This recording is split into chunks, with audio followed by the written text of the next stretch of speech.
If you stop working tomorrow, how long would your life stay exactly the same? Not how long you'd survive, not how long you'd manage, how long before stress shows up in your sleep, your decisions, and your relationships?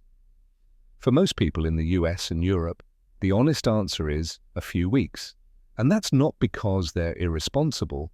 It's because the system quietly trains them to confuse income with security. Picture a normal, respectable life. You're earning $3,500 a month after tax. Rent or mortgage takes $1,300. Car payment, insurance, fuel, another $500. Groceries, utilities, phone, internet, $600. Student loans, credit cards, subscriptions, $400. You're not reckless, you're not broke. You even save a little when nothing unexpected happens. But here's the problem no one explains clearly. Every dollar you need to live depends on you showing up tomorrow. That's the hidden flaw. Not low income, not lack of discipline, total dependence on active effort. Most people think the goal is more salary. But salary is just a faster treadmill. You run harder, you earn more, and your lifestyle quietly expands to absorb it. The car gets nicer, the apartment gets bigger, the pressure increases, and passive income, if it exists at all, is treated like a side hobby, something nice to have later. That thinking delays everything.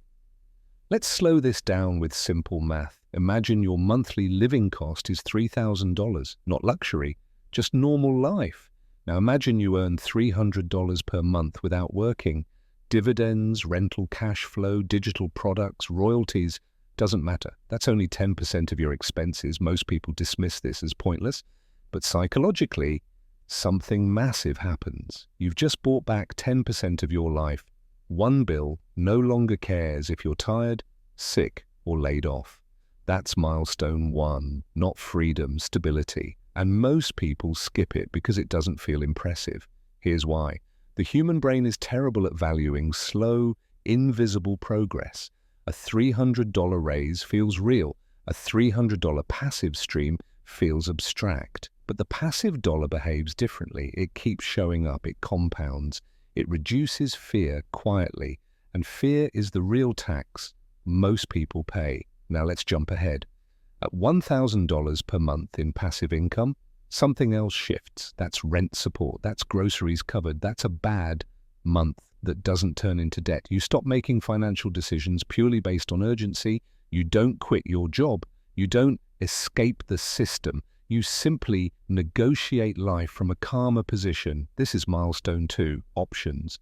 And people who reach this milestone start thinking differently, not because they're smarter, but because stress stops hijacking their thinking. The mistake most people make is waiting for a big opportunity to start. They ignore small, boring income streams because they don't change life instantly. But financially intelligent people don't chase life-changing moments. They build life-changing coverage, piece by piece. Now the final milestone. When passive income covers most or all basic living costs, not luxury, not Instagram life, just the basics. Housing, food, utilities, insurance. This doesn't make you rich, it makes you unbreakable. You can walk away from bad work environments. You can take calculated risks. You can think long-term. This is milestone 3, autonomy. And it rarely comes from one big win. It comes from years of calm, boring consistency. If you ignore these milestones, the cost isn't poverty. It's fragility, one job loss, one health issue, one economic downturn, and suddenly every decision becomes reactive.